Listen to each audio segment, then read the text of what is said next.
Hello friends and family members, welcome back to Learn English with Rajesh YouTube channel. ఈ రోజు ఈ video ద్వారా intermediate first year లో ఒక మార్క్ సంపాదించుకోవడానికి అవసరమైన టాపిక్ అన్నమాట క్వశ్చన్ ట్యాగ్స్ ని కేవలం 5 అంటే 5 నిమిషాల్లో మీకు సింప్లిఫై చేసి చెప్పబోతున్నాను అన్నమాట. మీకు తెలుసు కదా వీడియో చూసే ముందు ఏం చేయాలో ఒక లైక్ చేయండి, కుదిరితే మీ యొక్క అమూల్యమైన అభిప్రాయాన్ని కామెంట్ రూపంలో తెలియపరచండి.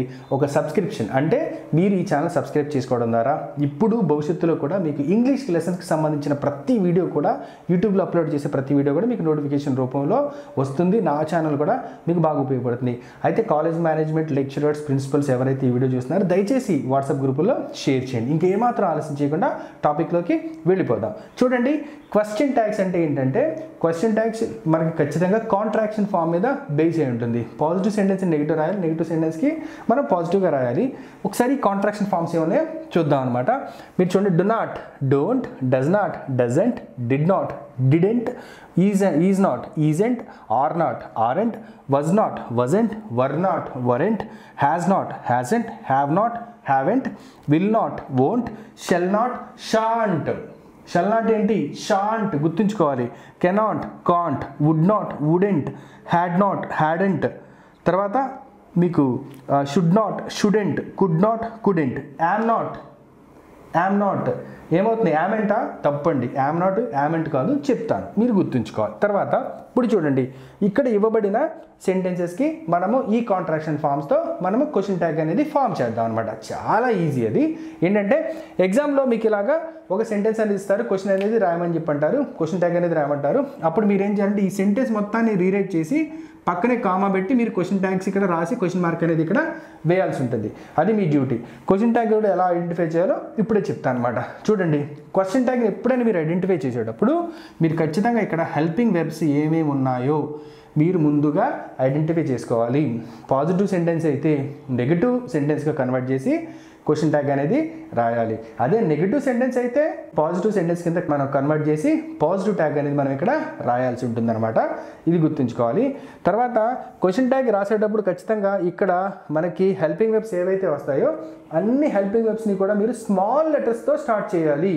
కానీ ఒక్క ఐతో తప్ప, ఒక ఐ లెటర్ తప్ప మిగతా అన్నీ కూడా హెల్పింగ్ వెబ్స్ మొత్తం అన్నీ కూడా మీరు ఏం చేయాలంటే హెల్పింగ్ వెబ్స్ అన్నీ కూడా మీరు స్మాల్ లెటర్స్తోనే స్టార్ట్ చేయాలి. దాని తర్వాత ఇక్కడ మీరు ముందుగానే ఐడెంటిఫై చేసినటువంటి హెల్పింగ్ వెబ్స్ మొత్తం అన్నింటినీ కూడా మీరు స్మాల్ లెటర్స్తోనే రాయడం అనేది స్టార్ట్ చేసుకోవాలి. అన్ని హెల్పింగ్ వెబ్స్ కూడా స్మాల్ లెటర్తోనే స్టార్ట్ చేసుకోవాలి. తర్వాత ఈ స్మాల్ లెటర్స్తో మనం స్టార్ట్ చేసుకున్న తర్వాత మనకి మనకు కనిపిస్తున్నాయి కదండి, ఐవి యూదేలు కనిపిస్తున్నాయి కదా, వీటిని ప్రొనౌన్స్ అంటారు. ఈ ప్రొనౌన్స్ అన్నింటినీ కూడా మీరు స్మాల్ లెటర్స్తోనే రాయాల్సి ఉంటుంది. తర్వాత ఒక్క ఐ మాత్రం మీరు క్యాపిటల్ లెటర్స్లో రాయాల్సి ఉంటుంది.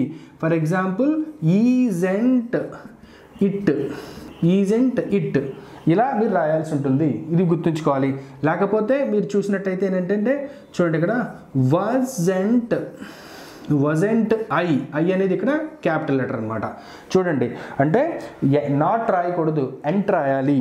వజన్ కూడా స్మాల్ లెటర్సే పెట్టాలి. ఇక్కడ ఐవియుదే, మీకు ఇక్కడ వియుదే, హీ, షీ, ఇట్లా అన్నింటినీ కూడా స్మాల్ లెటర్స్ రాయాలి. ఒక్క ఐ మాత్రమే ఇక్కడ క్యాపిటల్ లెటర్ రాయాలి. ఇదే మీరు ఉపయోగించాల్సిన, మీరు పాటించాల్సిన చిన్న చిన్న రూల్స్ అనమాట. ఏ మాత్రం తేడా చేసినా మార్క్ పోతుంది. ఇప్పుడు మనం క్వశ్చన్ ట్యాగ్స్ని ఐడెంటిఫై చేసేటప్పుడు మనం ఏం చేయాలంటే ఇక్కడ చూడండి, క్వశ్చన్ ట్యాగ్ని ఐడెంటిఫై చేసేటప్పుడు పేర్లు వస్తుంటాయి. పేర్లు వచ్చినప్పుడు అబ్బాయి పేరు, బన్నీ అనేది అబ్బాయి పేరు కదా, హీ అనుకోవాలి. సీత అనేది అమ్మాయి కదా, షీ అనుకోవాలి. తర్వాత మనము హెల్పింగ్ వెర్బ్ అనేది చూడాలి. పాజిటివ్ ట్యాగ్ అయితే మనం నెగిటివ్ క్వశ్చన్ ట్యాగ్ ఏ విధంగా రాస్తామో చూడండి. Bunny is a good boy, Bunny is a good boy కదా, మనం దాన్ని నెగిటివ్ చేయండి. Bunny is not a good boy, negative చేశారు కదా. ఈజ్ నాట్ కాంట్రాక్షన్ ఏమవుతుంది? ఈజెంట్. ఇక్కడ same as it is sentence మొత్తం రాసేసి ఈజ్ ఎంట్ రాయాలి. బన్నీ అబ్బాయి కాబట్టి హీ రాస్తాము, ఒక మంచి క్వశ్చన్ మార్క్ పెట్టండి, అంతే. ఈజెంట్ హీ అయిపోయింది, అంతే. తర్వాత Sita is not A singer, దీన్ని మనము నెగిటివ్గా రాయాలి. అంటే Sita is not A singer అనేది నెగిటివ్ స్టేట్మెంట్. ఈ నెగిటివ్ స్టేట్మెంట్కి మళ్ళీ మనం రివర్స్లో మనం స్టేట్మెంట్ ఫామ్ చేసుకోవాలి. Sita is a singer, Sita is a singer. ఇక్కడ కామా పెట్టుకొని ఈజ్ అనేది ఇక్కడ రాస్తాము. తర్వాత ఈ నాట్ అనేది మనం తీసేస్తాం కాబట్టి ఈజ్ షీ. ఇది నెగిటివ్ ట్యాగు, ఇది పాజిటివ్ ట్యాగు. పాజిటివ్ సెంటెన్స్కి నెగిటివ్ ట్యాగ్ రాసాం, నెగిటివ్ సెంటెన్స్కి పాజిటివ్ ట్యాగ్ రాసాం, అంతే. తర్వాత చూడండి, దే ఆర్ రైటింగ్ కాబట్టి negative, they are not writing అప్పుడు ఆర్ నాట్, ఆరెంట్, తర్వాత దే, ఆరెంట్ దే, సింపుల్గా. తర్వాత వీఆర్ నాట్ వాచింగ్, దీని నెగిటివ్ ఏంటి, వీఆర్ వాచింగ్. తర్వాత ఫస్ట్ మనం ఇక్కడ కామా పెట్టుకోవాలి, ఆర్ రాస్తాం, ఆర్ తర్వాత మనకి ఇక్కడ వచ్చిన ప్రొనౌన్ రాస్తాం, ఆర్ వి. చాలా సింపుల్ అండి, ఒక మార్క్, అందుకని ఎక్కువ టైం స్పేర్ చేయక్కల మనం. తర్వాత I have seen a movie, negative I have not seen a movie. ఇక్కడ మనకి హెల్పింగ్ వర్బ్ వచ్చింది, హ్యావ్ వచ్చింది.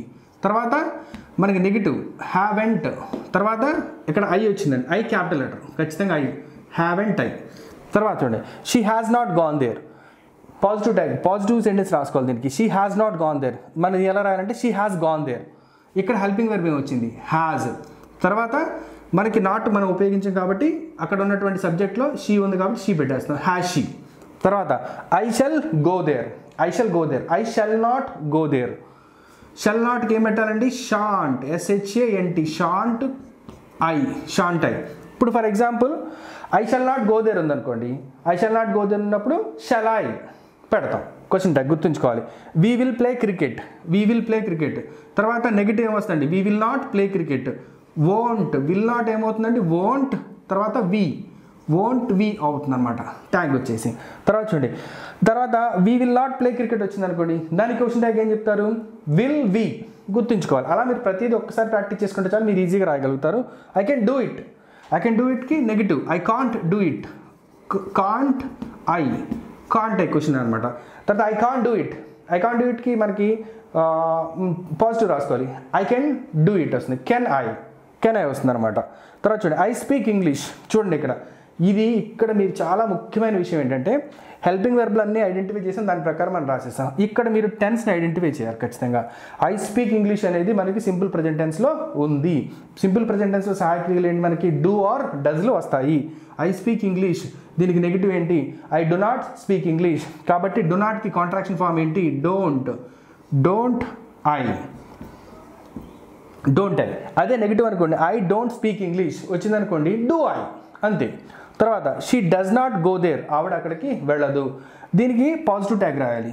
అంటే షీ డస్ గో దేర్, అప్పుడు డస్ తీసుకుంటాం, డస్ షీ, అంతే అయిపోయిందండి. ఓకేనా, అలాగే మీరు చాలా ఈజీ అండి. సబ్జెక్టు, హెల్పింగ్ వెర్బు, టెన్స్ చూసుకోవాలన్నమాట. సబ్జెక్ట్ స్థానంలో ప్రొనౌన్స్ ఉంటే ప్రొనౌన్స్ రాయాలి, పేర్లు ఉంటే కేవలం పేర్ల యొక్క జెండర్ హీనా షీనా రాయాల్సి ఉంటుంది. ఇది మీరు గుర్తుంచుకోవాలి. తర్వాత ఖచ్చితంగా మీకు ఇందులోంచి ఒక బిట్ అయితే వస్తుందన్నమాట. చూడండి I am a teacher, I am a టీచర్కి కాంట్రాక్షన్ ఫామ్ ఏంటంటే మీరు ఎందుకు ఏమిటి అనకుండా ఆర్ అండ్ ఐ రాసేసుకోండి. ఐ యామ్ ఏ టీచర్కి ఆర్ అండ్ ఐ ఇంక వదిలేసేయండి, దాని గురించి ఇక నెగిటివ్ అనేది రాసి. ఎందుకంటే యామెంట్ అనే కాంట్రాక్షన్ ఫామ్ అనేది ఇంగ్లీష్లో లేదు, దాని స్థానంలో మనం ఏమి ఉపయోగించుకోవాలి, ఆరెంట్ ఉపయోగించుకోవాలి. యామ్ నాట్ కాంట్రాక్షన్ ఫామ్ లేదు, దాని స్థానంలో ఏమి ఉపయోగించుకోవాలి, మనం ఆరెంట్ ఐ అనేది మనం ఉపయోగించుకోవాలి. ఇప్పుడు ఐ యామ్ ఏ టీచర్ ఉంది కదండి, I am a teacher negative చేయాలి, I am not a teacher. I am not a టీచర్లో మనము ఈ చెప్పుకున్నటువంటి క్వశ్చన్ ట్యాగ్స్ రూల్స్ ప్రకారం ఏం చెప్పుకోవాలి, యామ్ నాట్ ఐ రాయాలి కదా. యామెంట్ అనే కాంట్రాక్షన్ ఫామే ఇంగ్లీష్లో లేదు, దాని ప్లేస్లో మనం ఏం చేసుకుంటున్నామంటే ఆరెంట్ మనం తీసుకుంటాం అనమాట. ఆరెంట్ ఐ రాసుకోవాలన్నమాట. ఎవరైనా అడిగితే మీరు అలా చెప్పండి, యామెంట్ ఐ అనే కాంట్రాక్షన్ ఫామే ఇంగ్లీష్లో లేదు, దాని ప్లేస్లో మనము ఆరెంట్ ఐ మనం తీసుకుంటున్నామని చెప్పి మీరు చెప్పాలి. అర్థమైంది కదా. నెక్స్ట్ తర్వాత I'm not a teacher, I'm not a టీచర్కి ఇప్పుడు మీరు ఇక్కడ పాజిటివ్ రాసుకోవాలి, I'm a teacher, positive tag అనమాట. ఇప్పుడు పాజిటివ్ ట్యాగ్ రాసేటప్పుడు మాత్రం యామ్ ఐ అనేది వచ్చేస్తుంది. ఈ రెండిట్లో ఖచ్చితంగా ఒక బిట్ అనేది పడుతుంది అనమాట. ఐఎమ్ ఏ టీచర్కి aren't I, I'm not a టీచర్కి యామ్ ఐ. మళ్ళీ చెప్తున్నా, ఐఎమ్ ఏ టీచర్కి aren't I, I'm not a టీచర్కి am I, I'm not a టీచర్కి యామ్ ఐ. కొంతమంది ఏమనుకుంటారంటే ఇక్కడ ఆరెంట్ ఐ పెట్టారు కదా, ఇక్కడ ఆర్ఐ పెడదామని చెప్పి అనుకుంటారు. కాదండి, ఇక్కడ నెగిటివ్ స్టేట్మెంట్కి పాజిటివ్ ట్యాగ్ అనేది ఉంది, కానీ పాజిటివ్ స్టేట్మెంట్కి ఇక్కడ నెగిటివ్ ట్యాగ్ అనేది యామెంట్ ఐ లేదు, కాబట్టి ఇక్కడ ఆరెంట్ ఐ ఉపయోగించాం, అంతే. నెక్స్ట్ చూడండి, clean the table, please clean the table. ఇక్కడ orders, requests, commands, orders, requests వచ్చినప్పుడు ఇక్కడ మనము రెండు ట్యాగ్లను ఉపయోగించాలి. ఏంటంటే will you or won't you, will you or won't you మీరు ఇక్కడ ఉపయోగించాలి. ప్లీజ్ క్లీన్ ద టేబుల్ కూడా మీరు విల్ యూ ఆర్ వోంట్ యూని మీరు ఉపయోగించాలి. ఇది మీరు గుర్తుంచుకోవాలి ఖచ్చితంగా. తర్వాత let us sing a song, దీనికి ఏ ట్యాగ్ ఉపయోగించాలంటే షల్ వి గుర్తుంచుకోండి. తర్వాత ఈ లెటర్స్ కాకుండా మిగిలినది ఏది వచ్చినా సరే లెట్ హిమ్ కానీ లెట్ హర్ కానీ లెట్ దెమ్ కానీ సింగ్ ఏ సాంగ్ వచ్చినప్పుడు మనం ఉపయోగించుకోవాల్సిన ట్యాగ్ ఏంటంటే విల్ యూ ఉపయోగించుకోవాలి. Will you. మళ్ళీ చెప్తున్నానండి, లెటర్స్ వచ్చినప్పుడు మాత్రమే షల్ వి, లెట్ హిమ్ వచ్చినప్పుడు మిగతా ఏ వచ్చినా సరే విల్ యూ గుర్తుంచుకోండి, సరిపోతుంది.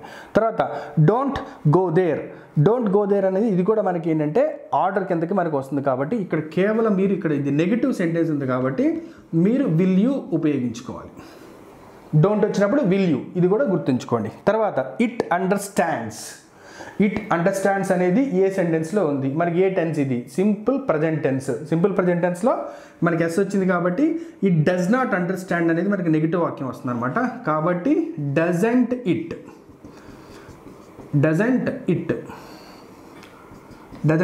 ఇప్పుడు చూడండి, ఇట్ అండర్స్టాండ్స్ దీని నెగిటివ్ వాక్యం ఏంటి, ఇట్ డస్ నాట్ అండర్స్టాండ్. కాబట్టి డజంట్ ఇట్ని మనం ఇక్కడ తీసుకొని రాసాం అనమాట. చూడండి, దిస్ ఈజ్ ఏ చైర్. ఇప్పుడు దిస్ అనేది ఒకటి కిందకి మనకు వస్తుంది కాబట్టి ఇట్గా మనం తీసుకోవాలి. This is not A chair. Isn't తర్వాత మనకి ఇట్ వచ్చిందండి. ఈజెంట్ ఇట్ అనేది వచ్చింది. తర్వాత దోస్ అనేది ప్లూరల్, మోర్ దాన్ వన్ కాబట్టి దీస్ ఆర్ యాపిల్స్. అప్పుడు మనం ఏంటంటే those are apples or these are apples, రెండిట్లో ఏదైనా సరే మనము these are not apples, those are not apples. అప్పుడు మనం ఆరెంట్ తీసుకుంటాం. ఆరెంట్ అనేది కాంట్రాక్షన్ ఫామ్ అనేది మనకి ఈజీగా వచ్చింది. దోస్ ప్లేస్లో దీస్ ప్లేస్లో మనం దే పెట్టుకోవాలి. దీస్ ప్లేస్లో దే పెట్టాలి. మీరు గుర్తుంచుకోండి. చూడండి, ఇప్పుడు మీరు ఓరల్గా చెప్పండి, దోస్ ఆర్ నాట్ యాపిల్స్. దీని క్వశ్చన్ ట్యాగ్ చెప్పండి, yes are they. Very good. These are not apples, దీని క్వశ్చన్ ట్యాగ్ చెప్పండి, ఆర్ దే. వెరీ గుడ్, బాగా చెప్పారు, రైట్. Somebody is coming. చూడండి, సంబడి ఈజ్ కమింగ్. తర్వాత సంబడి ఈజ్ కమింగ్ వచ్చినప్పుడు మీరు ఏంటంటే ఎక్కువ ఆలోచించొద్దు, ఆరెంట్ దే అని రాసేసేయండి అంతే. ఆరెంట్ దే అంటే ఇంగ్లీష్లో ఒక రూల్ ఉందన్నమాట, సంబడి ఎనీబడి ఎవ్రీబడి. ఈ మూడు వచ్చినప్పుడు సంబడి ఎనీబడి ఎవ్రీబడి వచ్చినప్పుడు మనకి సబ్జెక్ట్ ఎవరో తెలియదు కాబట్టి ఇప్పుడు మనం ప్లూరల్ కింద రాసుకోవాలి ఆరెంట్ దే. ఎందుకంటే ఇక్కడ ఈజ్ అనేది మన స్టేట్మెంట్లో వచ్చింది కాబట్టి ఆరెంట్ దే రాయాలి. ఇలాంటి డిఫికల్ట్ బిట్ ఇస్తే ఈజీగా మార్క్ గెయిన్ చేసుకోవడానికి, ఎందుకంటే మనకు 100కి 97 రావాలి, అది గుర్తుంచుకోవాలి. తర్వాత నోబడి ఈజ్ దేర్ వచ్చినప్పుడు దీనికి క్వశ్చన్ ట్యాగ్ ఏమొస్తుందంటే ఆర్ దే. ఎందుకంటే ఈ నెగిటివ్ స్టేట్మెంట్ పాజిటివ్ స్టేట్మెంట్ చేసాం. ఎందుకని ఇక్కడ పాజిటివ్ స్టేట్మెంట్ చేస్తుంటే నో బడీ, ఇది ఆల్రెడీ నెగిటివ్ స్టేట్మెంట్ అనమాట, ఇది ఆల్రెడీ ఒక నెగిటివ్ స్టేట్మెంట్. సో ఈ రకంగా చాలా సింప్లిఫై చేసి మన క్వశ్చన్ ట్యాగ్స్ని మనం చెప్పుకున్నాం అనమాట.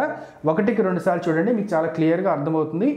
కొంచెం ఒక అరగంట ప్రాక్టీస్ చేసుకోండి, మీకు చాలా క్లారిటీ వస్తుంది. ఇందులో ఇంపార్టెంట్ బిట్స్ ఏంటంటే చూడండి, I'm a teacher, aren't I'm not a teacher, am I. తర్వాత don't you go there, will you. Please clean the table, let us sing a song, will you or won't you. తర్వాత let us sing a song, shall we, let him sing a song, will you అనమాట. తర్వాత ఇవి somebody is coming, aren't they, nobody is coming, aren't. తర్వాత ఇది చూడండి, I shall go there, shan't. ఇవే వీటిలోంచి ఖచ్చితంగా ఒక బిట్ అనేది మీకు వస్తుందన్నమాట. చూసారు కదా, చాలా సింప్లిఫై చేసి చాలా ప్రిసైజ్ చేసి మీకు ఇంత కాంప్లికేటెడ్ టాపిక్ని ఇంత సింప్లిఫై చేసి మీకు చెప్పడం జరిగింది. ఈ వీడియో కనుక మీకు నచ్చినట్లయితే దయచేసి ఒక లైక్ చేయండి, మర్చిపోకుండా నా ఛానల్ సబ్స్క్రైబ్ చేసుకోండి. మీ యొక్క అమూల్యమైన అభిప్రాయాలు కామెంట్ రూపంలో తెలియపరచండి.